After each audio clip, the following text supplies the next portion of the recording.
देखिएगा, आज की क्लास में हम क्लास 10 का भूगोल पढ़ेंगे। कृषि में हम फर्स्ट क्लास कर लिए थे। आज हम सेकंड क्लास चलेंगे और सेकंड क्लास में हम सबसे पहले आज पढ़ेंगे रेशेदार फसल से। रेशेदार फसल, और रेशेदार फसल की बात किया जाता है तो रेशेदार फसल में हम बताए थे कि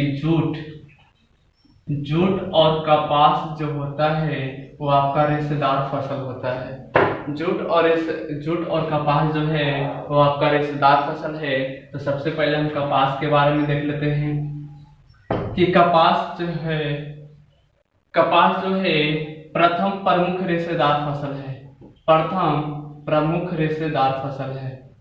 प्रमुख रेशेदार फसल है। इसके बाद कपास की बात किया जाता है तो कपास के फसल के लिए काली मिट्टी की आवश्यकता होती है। कपास के फसल के लिए काली मिट्टी की आवश्यकता होती है। और कपास उत्पादन में प्रथम राज्य की बात किया जाता है तो प्रथम राज्य जो है महाराष्ट्र है। इसके अलावा जूट की बात करते हैं तो जूट जो है दूसरा प्रमुख रेशेदार फसल है। और जूट उत्पादन में प्रथम राज्य की बात किया जाता है तो जूट उत्पादन में प्रथम राज्य जो है पश्चिम बंगाल है। इसके अलावा जूट को हम एक और नाम से जानते हैं, सुनहरा रेशा। देखिएगा, आपको कहीं कहीं कपास को सुनहरा रेशा कहा जाता है, लेकिन क्लास 10 का एनसीईआरटी का आंकड़ा हम बता रहे हैं कि ये जो है सुनहरा रेशा, जूट को ही सुनहरा रेशा कहा जाता है, गोल्डन फाइबर कहा जाता है। अब देखते हैं कि जूट और कपास जो दोनों जो है वो आपका कृषि आधारित है। कृषि से प्राप्त किया जाता है। एक जूट से कपास से रेशा की प्राप्ति होती है, और ये जूट और कपास से जो रेशा की प्राप्ति होती है वो कृषि आधारित फसल है। लेकिन एक आपका प्राकृतिक रेशा होता है, और प्राकृतिक रेशा की बात किया जाता है तो प्राकृतिक रेशा रेशम के कीड़े से प्राप्त किए जाते हैं। और रेशम के कीड़े जो होते हैं पाले कहाँ जाते हैं तो शहतूत के वृक्ष पर। और शहतूत के पत्ती को खाकर ही यह कीड़ा वृद्धि करता है। यानी कि यहाँ से सबसे पहले कि रेशेदार फसल जूट कपास दोनों जो है कृषि आधारित रेशेदार फसल है। कपास जो है प्रथम प्रमुख रेशेदार फसल है। कपास के फसल के लिए काली मिट्टी की आवश्यकता होती है। कपास उत्पादन में प्रथम राज्य जो है आपका महाराष्ट्र है। जूट जो है दूसरा प्रमुख रेशेदार फसल है। जूट उत्पादन में प्रथम राज्य पश्चिम बंगाल है। जूट को सुनहरा रेशा कहते हैं। रेशम, प्राकृतिक रेशा रेशम के कीड़े से प्राप्त किया जाता है, और यह रेशम के कीड़े जो होते हैं शहतूत के वृक्ष पर पाले जाते हैं, जो उसके पत्ती को खाकर वृद्धि करते हैं। अब यहाँ पे देखते हैं कपास के लिए हम भौगोलिक दशा को देखते हैं। कपास के फसल के लिए भौगोलिक दशा, तो कपास के फसल के लिए भौगोलिक दशा में सबसे पहले देखते हैं कपास के लिए काली मिट्टी की आवश्यकता होती है।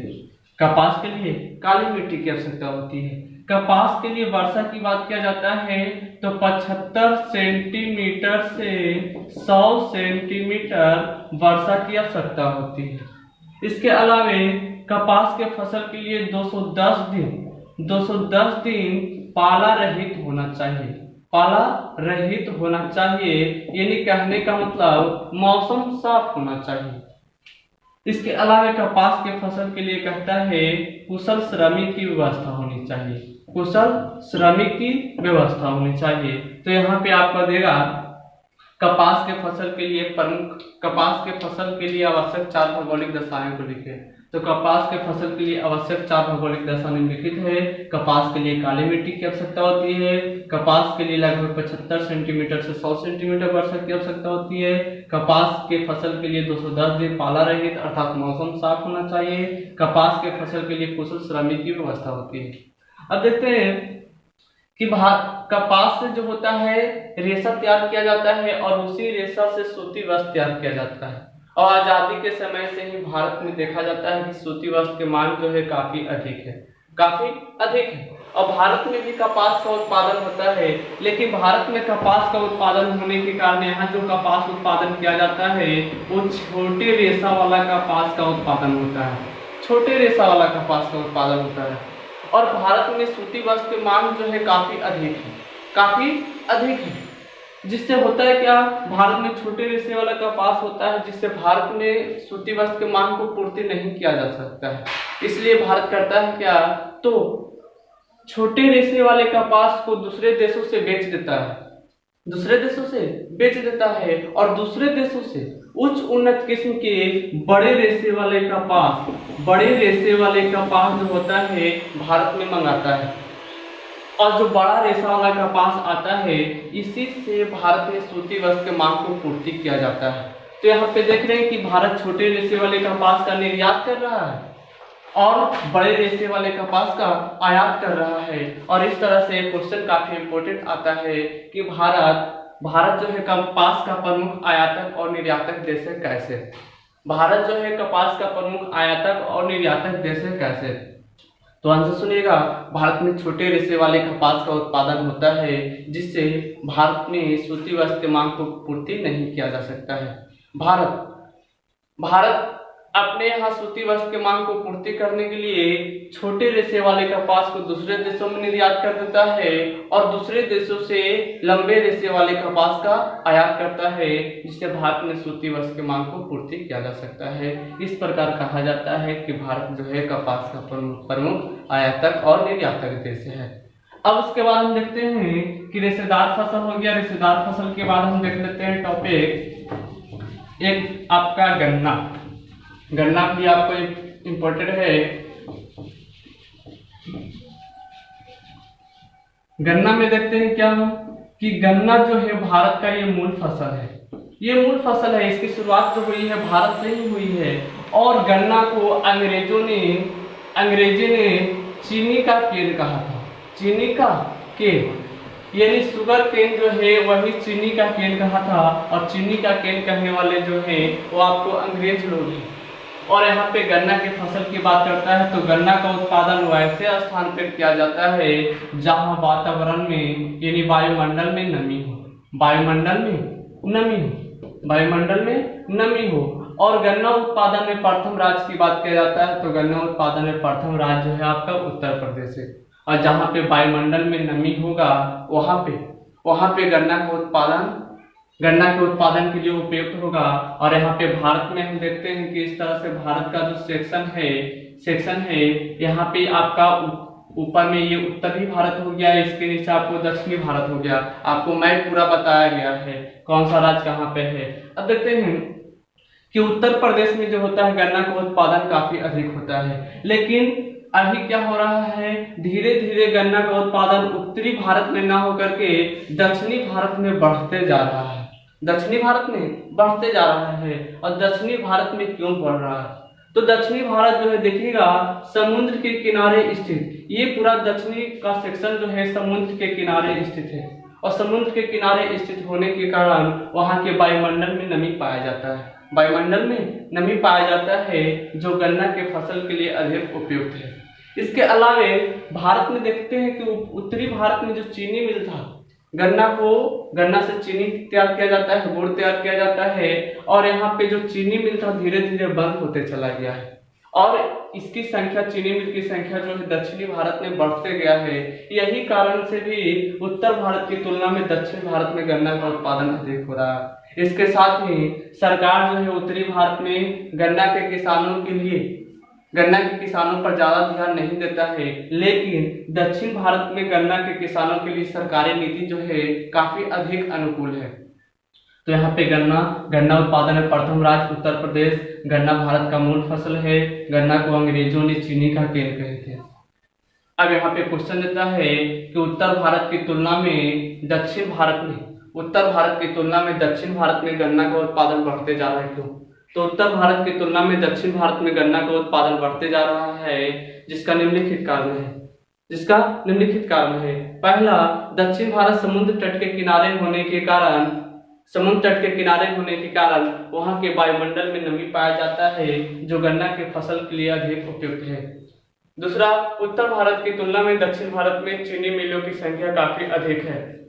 तीसरा, उत्तर भारत की तुलना में दक्षिण भारत में गन्ना के किसानों के लिए सरकारी नीति जो है काफी अधिक अनुकूल है। अब उसके बाद देखते हैं कि भारतीय कृषि की विशेषता। भारतीय कृषि की विशेषता हम देखते हैं कि भारतीय कृषि की विशेषता क्या क्या है।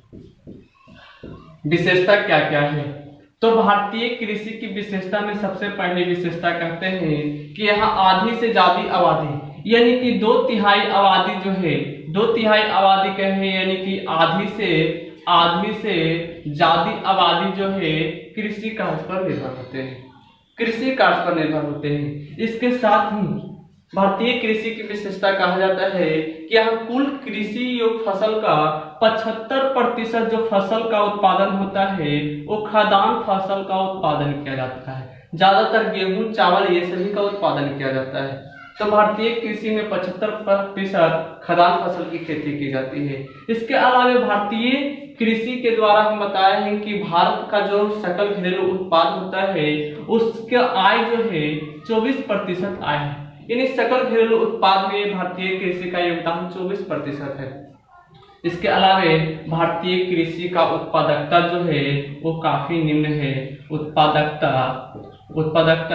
निम्न है, यानी कहने का मतलब यहाँ पे उत्पादन जो होते हैं काफी कम होते हैं। तो यहाँ से क्वेश्चन देगा, काफी अच्छा क्वेश्चन, भारतीय कृषि की विशेषताओं को लिखें।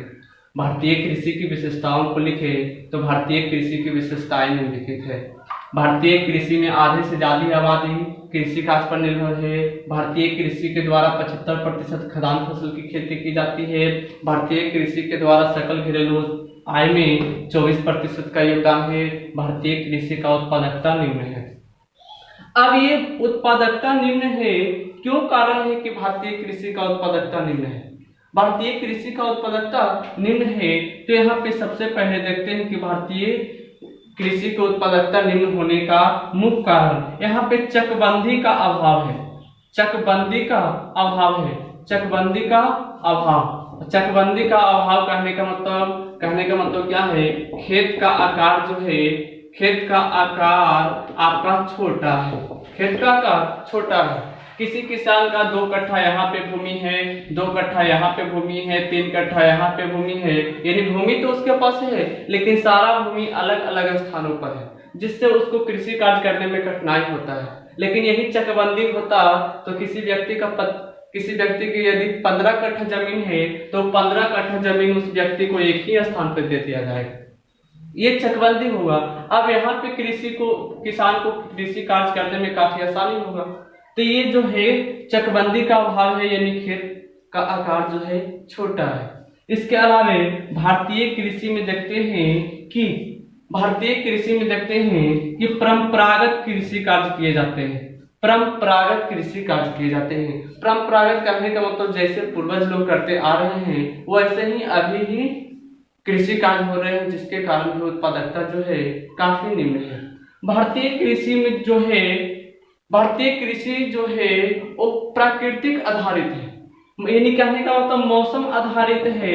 मौसम आधारित कहने का मतलब यहाँ पे देखते हैं कि मौसम आधारित वर्षा होती है तो धान की फसल की बुआई की जाती है, ये मौसम पे आधारित होता है। और मौसम पे आधारित होने के कारण यहाँ पे उत्पादन निम्न होता है। कभी कभी किसान लोग जो होते हैं मौसम पर ही निर्भर रह जाते हैं और समय पे बारिश नहीं होने के कारण फसल का बीज जो होते हैं नहीं बो पाते हैं, और इससे भी क्या होता है? उत्पादन नहीं हो पाता है।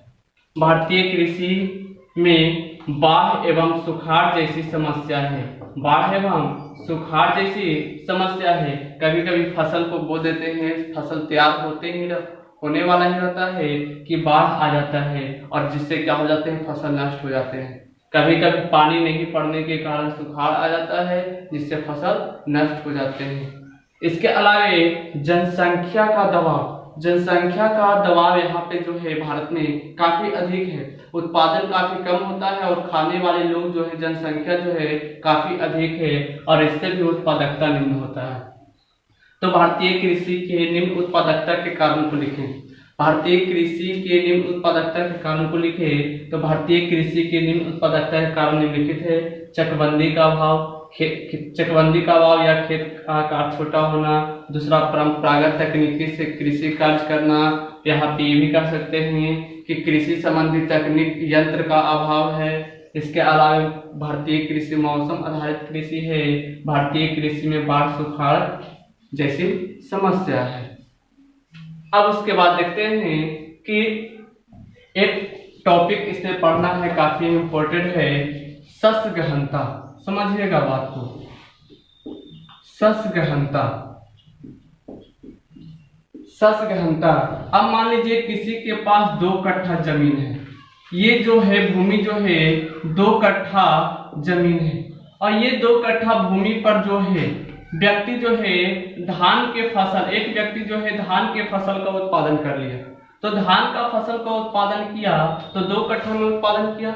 लेकिन एक अगला व्यक्ति जो है उसके पास भी 2 कट्ठा ही जमीन है, उसके पास ही 2 कट्ठा ही जमीन है, लेकिन वो 2 कट्ठा में धान का फसल का उत्पादन किया। जैसे ही धान की कटाई हुई उसमें दलहन परिवार का पौधा बो दिया, यानी कि मसूर बो दिया,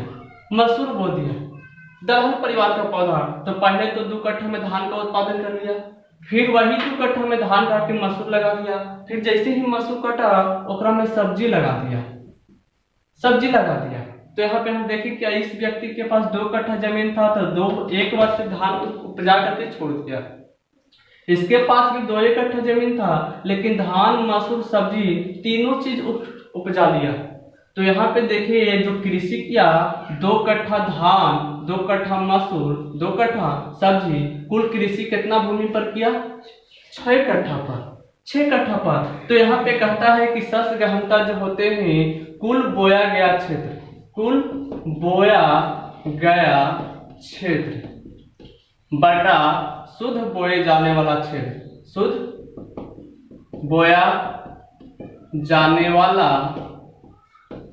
क्षेत्र गुने 100। अब समझिएगा, यानी शुद्ध बोया, यहाँ पे देखते हैं शुद्ध बोया जाने वाला क्षेत्र कितना था? 2 कट्ठा। शुद्ध बोया जाने वाला क्षेत्र कितना था? 2 कट्ठा, लेकिन वो बोया कितना में? 6 कट्ठा में, यानी कुल बोया गया क्षेत्र 6 कट्ठा और था पर 2 कट्ठा और गुने 100%। तो यहाँ पे देखते हैं कि 2 3 6, ये 3 को 100 से गुना कर देंगे तो 300%, यानी कि उत्पादन ही कोई भी यहाँ उत्पादन 100% हो रहा है। यानी 2 कट्ठा भूमि है और 2 कट्ठा बोया 100, तो यहाँ 2 से 2 यानी 100%, लेकिन ये वही 2 कट्ठा में यहाँ पे 300% उत्पादन हुआ है। तो यहाँ पे उत्पादन में वृद्धि हुआ है कि नहीं? उत्पादन में वृद्धि हुआ है। और ये कहता है सस्य गहनता यही है कि जब एक ही कृषि भूमि पर एक वर्ष में एक से अधिक फसल लगा करके कुल उत्पादन में वृद्धि किया जाता है, तो उसे ही हम सस्य गहनता कहते हैं। सस्य गहनता में हम देखें कि एक ही कृषि भूमि है और एक वर्ष में एक से अधिक फसल का उत्पादन करके कुल उत्पादन में क्या किया है? वृद्धि किया है। और जब कुल उत्पादन में वृद्धि होगा तो उसी को सस्य गहनता कहेंगे। अर्थात सस्य गहनता किसे कहते हैं? तो जब एक ही कृषि वर्ष में एक ही भूमि पर एक से अधिक फसल लगाकर कुल उत्पादन में वृद्धि किया जाता है, तो उसे ही हम सस्य गहनता कहते हैं। अब उसके बाद एक टॉपिक और पढ़ना है, व्यापारिक कृषि। और व्यापारिक कृषि में कहा जाता है कि नए नए टेक्नोलॉजी के द्वारा, नवीनतम तकनीकी के द्वारा कृषि किया जाता है, कृषि कार्य किए जाते हैं। तो ऐसे कार्य को हम व्यापारिक कृषि कहेंगे, यानी कि नवीनतम तकनीकी के उपयोग पर जब कृषि कार्य किए जाएंगे तो उससे हम क्या कहेंगे? व्यापारिक कृषि। अब व्यापारिक कृषि में हम आपको बताए थे गन्ना का उत्पादन किया जाता है, आलू होते हैं, ये सभी का सभी जो होता है व्यवसाय के आधार पर, व्यवसाय के लिए इसका माने कृषि कार्य किया जाता है। अब उसके बाद देख लेते हैं हम कुछ फसल के बारे में देख लेते हैं, और वो जो फसल का उत्पादन में प्रथम राज्य जो है कौन सा है? तो यहाँ देख लेते हैं धान, चावल उत्पादन में प्रथम राज्य है पश्चिम बंगाल, गेहूं उत्पादन में उत्तर प्रदेश, चाय उत्पादन में असम, सोयाबीन उत्पादन में मध्य प्रदेश, रागी उत्पादन में कर्नाटक, कपास उत्पादन में महाराष्ट्र, जूट उत्पादन में पश्चिम बंगाल, कहवा उत्पादन में कर्नाटक, गन्ना उत्पादन में प्रथम राज्य उत्तर प्रदेश, ज्वार उत्पादन में प्रथम राज्य महाराष्ट्र, बाजरा मूंगफली उत्पादन में प्रथम राज्य जो है गुजरात, केसर उत्पादन में जम्मू कश्मीर, काजू, मसाला, रबड़ ये सभी जो है उत्पादन में प्रथम राज्य केरल। एक क्वेश्चन देता है कि दो रोपण फसल का नाम लिखें जिसको हम रोपते हैं। तो रोपण फसल में देखिएगा, रोपण फसल में आपका आलू है, आलू को रोपा जाता है, गन्ना है, चाय है, केला है, ये सभी के सभी जो है आपका रोपण फसल है। तो आपको ध्यान रखना है आलू, गन्ना, चाय, केला इत्यादि ये सभी के सभी जो है रोपण फसल के उदाहरण है। कोई दिक्कत है? अब देखिएगा, यही था आपका कृषि का पूरा टॉपिक आपको खत्म हो गया। ठीक, तो यहाँ तक सबसे पहले हम लिखवा देंगे, उसके बाद हम नेक्स्ट क्लास में चलेंगे।